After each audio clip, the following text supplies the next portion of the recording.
नमस्कार, स्वागत है आप सभी का। मैं हूं आपके साथ रोहित पुनेठा। लेकर आया हूं देश और दुनिया भर की खबरें बिना किसी लाग लपेट के। आप बस अगले 60 मिनट तक बने रहिए मेरे साथ, आंख कान खोल के।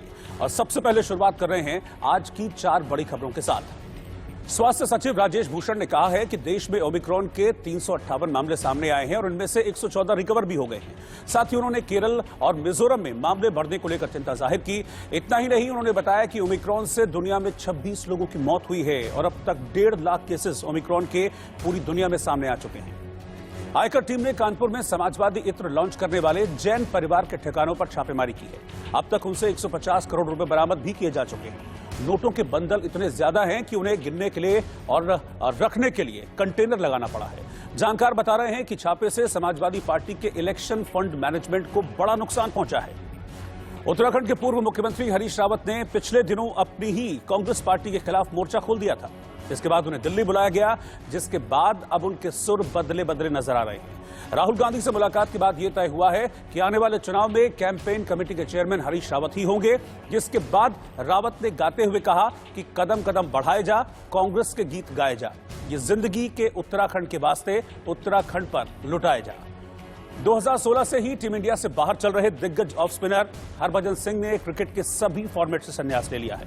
हरभजन ने टीम इंडिया के लिए 103 टेस्ट मैच खेले हैं। उनके नाम 417 विकेट दर्ज हैं। वनडे में उन्होंने 236 मैचों में 269 विकेट हासिल किए। टी20 में भज्जी ने भारत के लिए 28 मुकाबले खेले हैं, जिसमें उन्होंने 25 विकेट झटके हैं।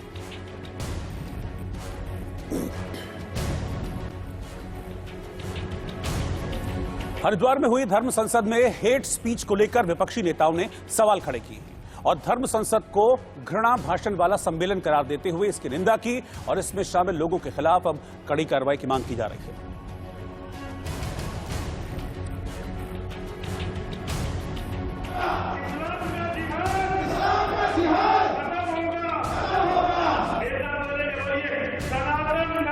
दरअसल हरिद्वार में 17 से 19 दिसंबर के दौरान आयोजित धर्म संसद को लेकर अब बवाल खड़ा हो गया है। धर्म संसद में हिंदुत्व और मुसलमानों को लेकर साधु संतों के विवादित भाषणों के वीडियो सोशल मीडिया पर वायरल हो रहे हैं। सोशल मीडिया पर वायरल इन वीडियोज में अलग अलग संतों और धर्म गुरुओं की ओर से धर्म की रक्षा के लिए शस्त्र उठाने, मुस्लिम प्रधानमंत्री न बनने देने, मुस्लिम आबादी न बढ़ने देने और कॉपी किताब त्यागने जैसे बयान दिए गए हैं। धर्म संसद से मुस्लिम समुदाय के खिलाफ हेट स्पीच वाले इन वीडियोस के वायरल होने पर विवाद इस कदर बढ़ गया कि पुलिस को एफआईआर भी दर्ज करनी पड़ी है और उत्तराखंड पुलिस ने वसीम रिजवी और जितेंद्र नारायण त्यागी और अन्य के खिलाफ केस दर्ज कर लिया है। वहीं मुस्लिम संगठन जमीयत उलेमाए हिंद ने केंद्रीय गृह मंत्री अमित शाह और उत्तराखंड के मुख्यमंत्री पुष्कर सिंह धामी को पत्र लिखकर इस मामले का संज्ञान लेने और इसमें शामिल लोगों पर मुकदमा चलाने का अनुरोध किया है। इस सम्मेलन का आयोजन यति नरसिंहानंद ने करवाया था। सम्मेलन में शामिल हुए बीजेपी नेता अश्विनी उपाध्याय पर भी भड़काऊ भाषण देने के आरोप लग रहे हैं।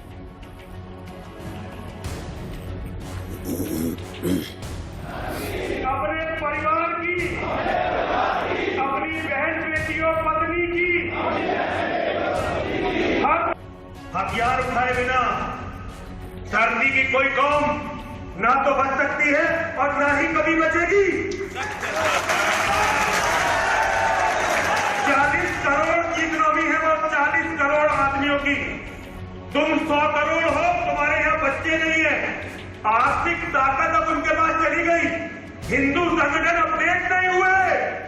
जो बात मैं 9 साल की उम्र में सुन रहा था, आज बूढ़ा हो गया तब भी आर्थिक बहिष्कार की बातें चल रही थी, आज भी वही बात चल रही है। तुम अपडेट कब होगे? और तलवारों की बात भूल जाओ। तलवार केवल मंचों पर दिखाने के काम आने वाली है। लड़ाई में जीतता वो है जिसके हथियार शत्रु से ज्यादा ताकतवर होते हैं। झूठी बातों में बच्चों फंस मत जाना।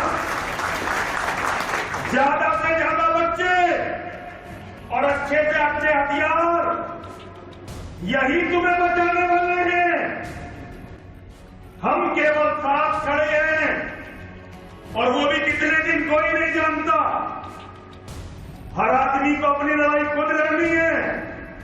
हर आदमी को अपनी औरतें, अपने बच्चे, अपना घर खुद बचाना है। इसलिए किसी भी वक्त, हर वक्त का अनुरोध है, अपनी राय पूरे जोर से रखें। लेकिन एक भी व्यक्ति को इस मंच पर शस्त्र की आवश्यकता को कमजोर करने की जरूरत नहीं है, कोई भी वक्ता हो। मैं बहुत क्षमा चाहता हूं, मैंने मंच का अतिक्रमण किया, लेकिन अगर मेरे गुरुजी श्री बैकुंठलाल शर्मा प्रेम सिंह शेर जी ऑफर था आरएसएस का इन्हें शंकराचार्य बनाने का, क्योंकि ये भी प्रचारक थे। रूपेंद्र भाई बैठे हुए हैं अच्छी तरह। रूपेंद्र महामंडलेश्वर, आप तो जानते थे ना जी को, यहाँ के बहुत सारे शंकराचार्य चरण छूते थे। हमारे डॉक्टर महामंडलेश्वर प्रेमानंद जी बैठे हुए, पूछिए इनसे। नारा था शस्त्रमेव जयते, मेरे साथ 3 बार बोलेंगे सभी, शस्त्रमेव जयते, शस्त्रमेव जयते, शस्त्रमेव जयते। जिसके पास शस्त्र होंगे और शस्त्र दुश्मन से अच्छे होंगे, वही युद्ध जीतेगा, बाकी सब नष्ट हो जाएंगे। संसद के माध्यम से प्रस्ताव भेजेंगे आदरणीय प्रधानमंत्री जी को और उनसे अनुरोध करेंगे कि ये हिंदुत्व की आवाज़ है। हम लोग इस खतरे में हैं कि जिससे एक अरब से जन्मा राक्षस रूपी मोहम्मदवाद जो पूरे दुनिया को समाप्त करना चाहता है, उससे हम खतरे में हैं और हिंदुस्तान में उसकी जड़ें जिस तरह से फैल रही हैं, तो हमें इन सारी चीज़ों के लिए, अपने सुरक्षा के लिए इन प्रस्तावों पर जवाब चाहिए हुकूमत से कि वो इस पर कुछ करे और ताकि हिंदू सुरक्षित रह सके। एफआईआर दर्ज कर दी गई है सेक्शन 153A आईपीसी के अंतर्गत और कानून के अनुसार इसमें कार्रवाई की जाएगी। जहां तक इसमें एक अभियुक्त नामजद है, जो बाकी अभियुक्त हैं संभवतः कंप्लेनेंट का उनका नाम नहीं पता होगा, तो जो भी इसमें अभियुक्त बनते हैं उन सबको भी विवेचना में शामिल किया जाएगा और कानून के अनुसार, विधि के अनुसार कार्रवाई की जाएगी। हालांकि भड़काऊ भाषणबाजी को अखिल भारतीय अखाड़ा परिषद ने गलत ठहराया है। मामले पर प्रतिक्रिया देते हुए रविंद्र पुरी ने कहा कि धर्म संसद में जिस तरह की भाषा शैली का इस्तेमाल किया गया है वो गलत है। जो भाषा का प्रयोग किया गया है, मेरा ये मानना वो उचित नहीं है। मनमोहन सिंह जी के बारे में कहा गया, कहीं चीज़ें बोली गई, उचित नहीं है। मैं समझता हूँ कि जितने भी संत महात्मा महान थे, उत्तेजना में उन्होंने ऐसी बातें बोली है, तो मैं उनकी ओर से, मेरे पास भी लोग आए थे, मैं माफ़ी मांगता हूँ कि ये जो भाषा जो है उसका थोड़ा सा गलत हो गया है। तो बाकी यही है कि ऐसी भाषा का प्रयोग करना उचित नहीं। और उत्तर प्रदेश में एक बार फिर से बीजेपी की सरकार बनने के आसार हैं। सीएम योगी की अगुवाई में बीजेपी यूपी में वापसी कर सकती है। इंडिया न्यूज जन की बात ओपिनियन पोल में बीजेपी को पिछली बार से कम लेकिन बहुमत से ज्यादा सीटें मिलती दिखाई दे रही हैं। बीजेपी प्लस यानी कि जो बीजेपी का गठबंधन है, उन्हें 233 से 252 सीटें मिलती हुई दिख रही हैं, जबकि समाजवादी पार्टी और उसके सहयोगी दलों को 135 से 149 के बीच सीटें मिलने के आसार हैं। वहीं बीएसपी यानी कि मायावती की पार्टी को 11 से 12 सीटें और कांग्रेस 3 से 6 सीटों के बीच में रह सकती है। इसके अलावा जो अन्य दल हैं उनको मिला जुलाकर 1 सीट से 4 सीट मिलने का अनुमान है। ये ओपिनियन पोल 22 नवंबर से 20 दिसंबर 2021 के बीच किया गया है, जिसका सैंपल साइज 20,000 है। यानी कि 20,000 लोगों से बातचीत के आधार पर इस ओपिनियन पोल को तैयार किया गया है, जिसमें हर आयु वर्ग के मतदाता को शामिल किया गया, उनसे बात की गई, उनकी राय ली गई।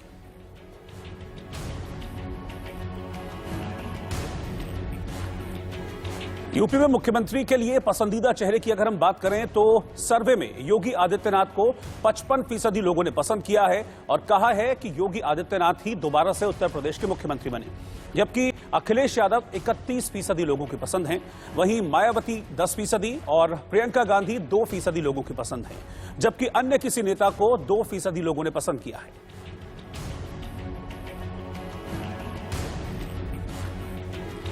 एआईएमआईएम के प्रमुख असदुद्दीन ओवैसी ने उत्तर प्रदेश पुलिस को खुलेआम धमकी दी है। उन्होंने कहा कि योगी और पीएम मोदी हमेशा नहीं रहेंगे। हम मुसलमान निश्चित रूप से समय के लिए मजबूर हैं, लेकिन याद रखें कि हम आपके अत्याचारों को नहीं भूलेंगे। हालांकि बाद में हैदराबाद के सांसद ओवैसी ने सफाई दी और कहा कि जो पुलिस वाले अत्याचार करते हैं हम उन्हें याद रखेंगे। इसमें आपत्तिजनक क्या है? तुमको नफरत क्यों है? 80 साल के बूढ़े से तुम ये हरकत करते हो। मैं तो उन पुलिस के लोगों से कहना चाह रहा हूं, याद रखो मेरी इस बात को, हमेशा योगी मुख्यमंत्री नहीं रहेगा।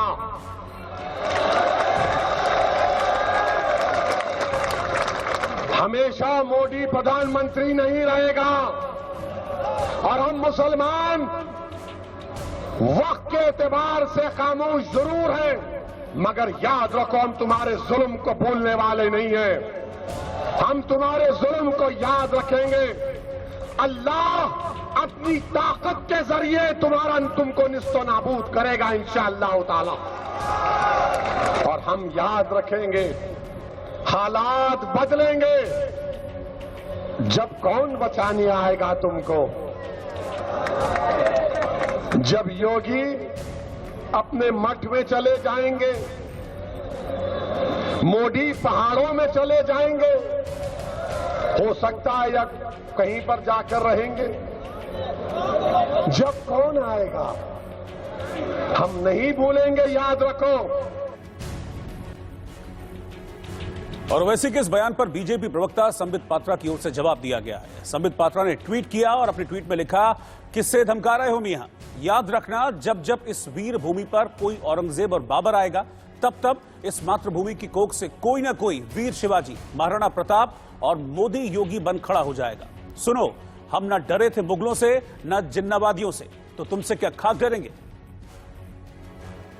लगातार बहुसंख्यकों को चुनौती देने का काम कर रहे हैं, लगातार वो धमकाने का काम कर रहे हैं। जिस तरह के उनके वक्तव्य आ रहे हैं, मैं उनको बताना चाहता हूं कि ये हिंदुस्तान है, ये अफगानिस्तान नहीं है कि यहाँ तालिबान आ जाएंगे। यहाँ पर कोई तालिबानी अगर आएगा तो आपको पता होना चाहिए, देश में मोदी है और उत्तर प्रदेश में योगी है, तो क्या हशर उसका होगा, ये अंजाम आप खूब जानते हैं। भारत की साख बढ़ रही है, वैसे वैसे कुछ लोगों की खुराफात बढ़ रही है। और इस तरह के कम्युनल और क्रिमिनल माइंडसेट का समाज में कोई स्थान नहीं है। ये कोई पॉलिटिकल लीडर इस तरह के बयान दे ही नहीं सकता। शुद्ध रूप से कि कम्युनल और क्रिमिनल माइंडसेट का कीड़ा है जो ऐसे लोगों को बयान देने के लिए उत्तेजित करता है। इसलिए इस तरह के लोगों को, इस तरह के मनोरंजन मानुसों को जो है वो न तो इसको किसी भी तरह से सीरियस लेना चाहिए। इधर जौनपुर में चुनावी चर्चा के दौरान लड़कियों ने योगी के काम को सराहा, तो कास्ट पॉलिटिक्स की भी चर्चा इस दौरान हावी रही। ये रिपोर्ट आप देखिए जरा। मैं इस समय जौनपुर के जलालपुर के 82 कॉलेज में, डिग्री कॉलेज में हूँ। यहाँ पर बहुत सारे छात्र मेरे साथ हैं। मैंने आपको काशी हिंदू विश्वविद्यालयों के छात्रों की राय आपको बताई थी कि वहाँ के छात्र क्या सोचते हैं। अब हम बनारस से बाहर आकर जौनपुर के छात्रों से भी बात करते हैं और समझते हैं कि ये क्या सोचते हैं विकास के बारे में। इस बार क्या लगता है चुनाव में कौन जीते? योगी जी, योगी जी, योगी जी, योगी जी। बट एक्चुअल मेरी बात सुनिए, योगी जी ही जीतेंगे क्योंकि उन्होंने बहुत अच्छा काम किया है। आप क्या कह रही थी? अखिलेश यादव? अखिलेश यादव, अखिलेश यादव, योगी जी, योगी, मोदी, मोदी।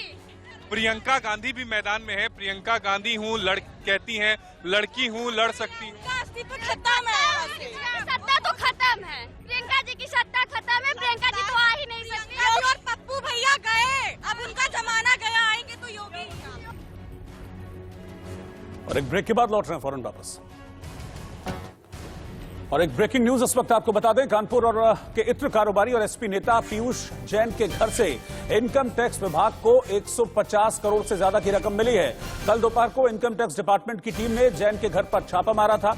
आनंदपुरी इलाके में पीयूष जैन के घर में बड़े बड़े कार्टन्स में नोट भरे पाए गए हैं। दरअसल पीयूष जैन अखिलेश यादव के करीबी हैं और उन्होंने पिछले दिनों समाजवादी इत्र लॉन्च किया था। नोटों को अलमारियों में कार्टन में भरकर रखा गया था। 500 रुपए के नोटों की गड्डियों के बंडल बनाकर पूरा कैश रखा गया था। इन बंडलों को ऐसे पैक किया गया था कि इन्हें आराम से कहीं भी कुरियर किया जा सके। नोटों की गिनती 13 मशीनों के जरिए की गई है और इतने नोट थे कि बार बार मशीनें गर्म हो जा रही थी। चुनाव से पहले इतनी बड़ी रकम मिलने के बाद अब इस पर कई तरह के सवाल उठ रहे हैं।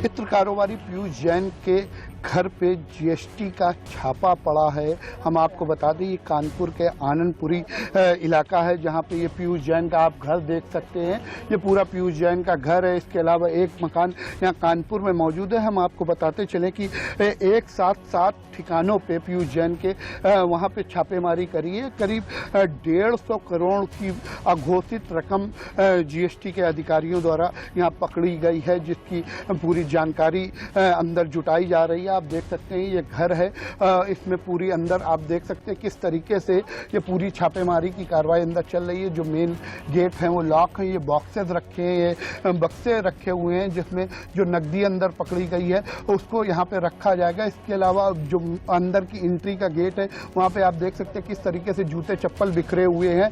इसके अलावा जो सुरक्षा कर्मी है वो भी अंदर बैठे हुए हैं। हम आपको बताते चले कि जो कन्नौज का इलाका है, जो कन्नौज का पीयूष जैन का घर है, उसको जीएसटी की टीम ने सील कर दिया है। इसके अलावा आयकर के अधिकारी, आयकर की टीम भी अंदर मौजूद है।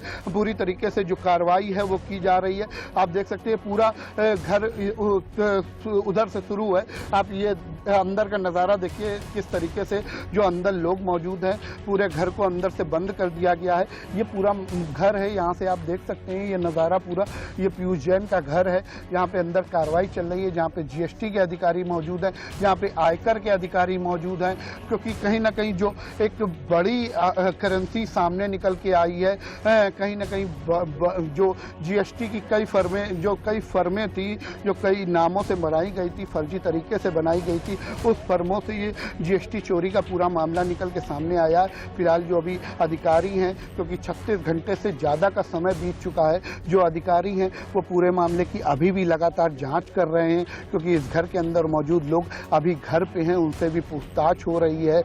इसके अलावा जो उनके ट्रांसपोर्ट नगर का गोदाम है, जो कन्नौज का घर है, जो कन्नौज में इत्र का कारोबार था, वहाँ भी टीमें लगी हुई हैं। पूरे मामले की गहनता से जांच करी जा रही है, क्योंकि कहीं ना कहीं एक बड़ी करेंसी सामने निकल के आई है। 150 करोड़ रुपए नकद पकड़ा गया है। तो इसके लिए ये पूरे मामले की जांच की जा रही है, और जिस तरीके से मामला जीएसटी चोरी का निकल के आ रहा है तो इसमें एक बड़ी कार्रवाई की उम्मीद की जा रही है। कैमरा पर्सन आरुष के साथ राहुल वाजपेयी, इंडिया न्यूज, कानपुर।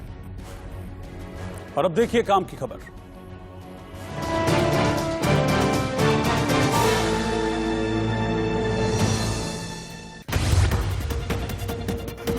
राष्ट्रीय उपभोक्ता दिवस के मौके पर ग्राहकों को ताकतवर बनाने के लिए BIS ने एक खास मोबाइल ऐप तैयार किया है। इस ऐप का नाम BIS केयर ऐप है, जिसे प्ले स्टोर से डाउनलोड किया जा सकता है। इसकी मदद से ग्राहक खरीदे गए उत्पाद की शुद्धता और गुणवत्ता की जांच कर सकते हैं। साथ ही इस ऐप के जरिए शिकायत और उसके समाधान आदि की भी जानकारी हासिल कर सकते हैं।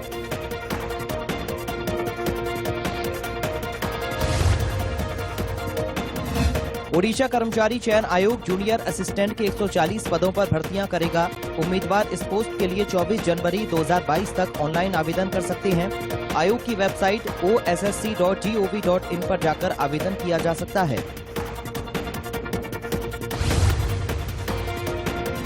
महाराष्ट्र लोक सेवा आयोग 900 पदों पर बम्पर भर्तियां करने जा रहा है। उम्मीदवारों को आधिकारिक वेबसाइट @mpsc.gov.in पर पूरी जानकारी मिलेगी। ऑनलाइन आवेदन की प्रक्रिया 11 जनवरी 2022 तक चलेगी।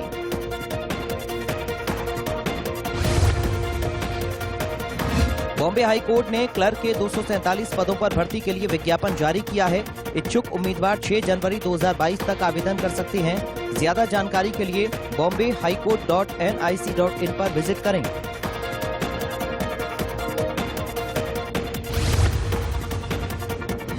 सैनिक स्कूल चंद्रपुर ने TGT के पदों पर भर्ती के लिए नोटिफिकेशन जारी किया है। इसके अनुसार अंग्रेजी, गणित, म्यूजिक टीचर, सोशल साइंस समेत अन्य विषयों में भर्तियां की जाएंगी। आवेदन करने की लास्ट डेट 17 जनवरी है। उम्मीदवारों को www.sainikschoolchandrapur.com पर जाकर अप्लाई करना होगा।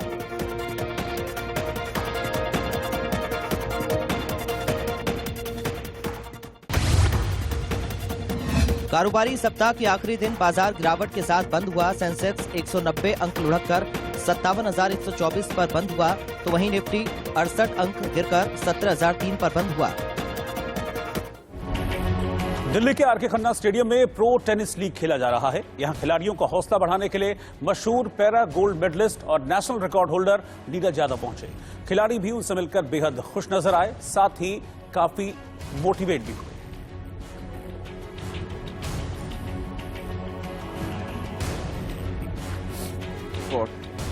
Is a homecoming for Neeraj Yadav because he started his career on the wheelchair on this court and he won the nationals in tennis. Give him a big hand of applause, please. Well, I'd like to say that it's an honor to have the para-athletes over here. We can all take a lot of inspiration from them. They obviously prove to us that it doesn't matter what field you're in and what sport you're in, you can always go out there and achieve with determination and hard work, and I think that's what they've shown us today, and it's great to have them here to inspire a lot of our tennis players, a lot of the juniors who are here, and to show them that with hard work anything is possible. So thank you all for being here. Omicron बड़ी तेजी के साथ देश भर को अपनी चपेट में लेता जा रहा है। स्वास्थ्य सचिव राजेश भूषण ने कहा कि देश में ओमिक्रॉन के 358 मामले सामने आए हैं और इनमें से 114 रिकवर भी हुए हैं। साथ ही उन्होंने केरल और मिजोरम में मामले बढ़ने को लेकर चिंता जाहिर की। इतना ही नहीं, उन्होंने बताया कि ओमिक्रॉन से दुनिया में अब तक 26 लोगों की जान जा चुकी है और अब तक करीब 1.5 लाख केस ओमिक्रॉन के सामने आए हैं। एक ब्रीफिंग आयोजित की, उसमें WHO के डायरेक्टर जनरल ने ये बोला कि ये डेल्टा वेरिएंट के मुकाबले अधिक तेज रफ्तार से फैल रहा है। उन्होंने ये भी कहा कि blanket use of booster doses के प्रति सावधान रहने की आवश्यकता है। क्यों? उसका उन्होंने कारण दिया।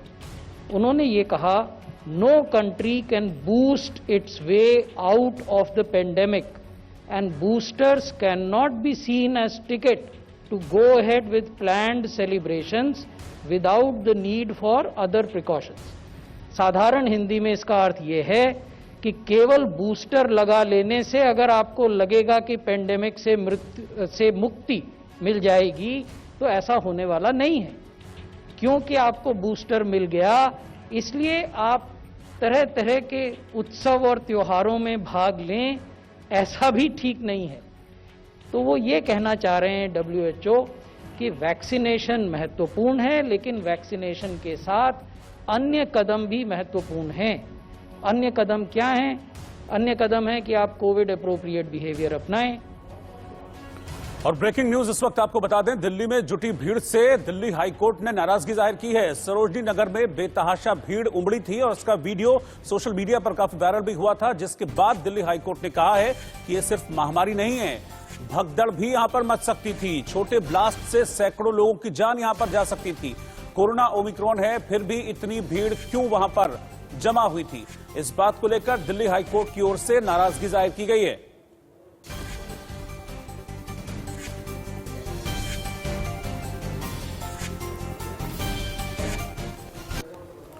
कांग्रेस हाईकमान के खिलाफ 2 दिन पहले बगावत करने वाले उत्तराखंड के पूर्व मुख्यमंत्री हरीश रावत के सुर अब कुछ बदले से। दिल्ली में राहुल गांधी के साथ हुई मीटिंग के बाद रावत के चेहरे पर खुशी नजर आई। कांग्रेस हाईकमान ने रावत को आगामी चुनाव में कैंपेन कमेटी का चेयरमैन बनाया है। रावत ने बताया कि मुझे चुनाव में कैंपेन कमेटी का चेयरमैन बनाया गया।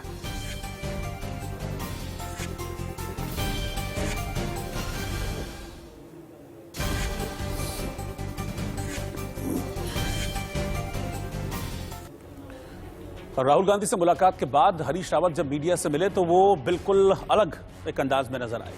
रावत ने एक गाना गाते हुए अपनी जो भावनाएं हैं उनका इजहार किया। कदम कदम मिलाए जा, कांग्रेस के गीत गाए जा, ये जिंदगी है उत्तराखंड की, उत्तराखंड पर लुटाए जा। तो हमको तो हमने कांग्रेस के गीत गाएंगे और उत्तराखंड के लिए अपनी जिंदगी को लुटाएंगे। यही बहुत बहुत धन्यवाद। Thank you very much. आपका फेस मैं रहूंगा, बस ये बात मैंने कहा चुनाव का जो कहा गया है कैंपेन कमेटी के चेयरमैन के रूप में चुनाव को मैं लीड करूंगा, क्या ये काफी नहीं है? आप तो सर अब आपकी नाराजगी सर कम हुई, सर आपकी नाराजगी कम हुई, सर बीजेपी कह रही है हमको फायदा होगा, सर आपकी नाराजगी खत्म हुई। उनके गलतफहमी यदि कुछ है तो दूर कर दी जाएगी। वैसे बीजेपी जानती है कि हरीश रावत के हर कदम से बीजेपी को ही नुकसान होता है। इधर पंजाब के गुरदासपुर में दिल्ली के मुख्यमंत्री अरविंद केजरीवाल की एक सभा हुई। यहां उन्होंने लुधियाना में हुए बम ब्लास्ट पर चिंता जाहिर की। साथ ही पंजाब में हो रही घटनाओं के पीछे उन्होंने एक बड़ी साजिश की आशंका जाहिर की है। आप कट क्यों नहीं कर रहे हो? और आज पंजाब के अंदर इतनी कमजोर सरकार है, इतनी कमजोर सरकार है, आपस में लड़ रहे हैं ये लोग, झगड़ रहे हैं ये लोग, ये मंत्री उसके खिलाफ लड़ रहा है, उनका पंजाब का अध्यक्ष मुख्यमंत्री के खिलाफ लड़ रहा है। ये क्या पंजाब सरकार चलाएंगे? इतनी कमजोर सरकार पंजाब को अच्छी व्यवस्था, विकास, शांति नहीं दे सकती। आज पंजाब की सबसे बड़ी जरूरत है आम आदमी पार्टी की सरकार बनेगी। हम सख्त, स्टेबल और ईमानदार सरकार देंगे पंजाब को। और आंख कान खोल के मैं आज के लिए फिलहाल इतना ही। बाकी की खबरों के लिए आप लगातार बने रहिए इंडिया न्यूज के साथ। नमस्कार।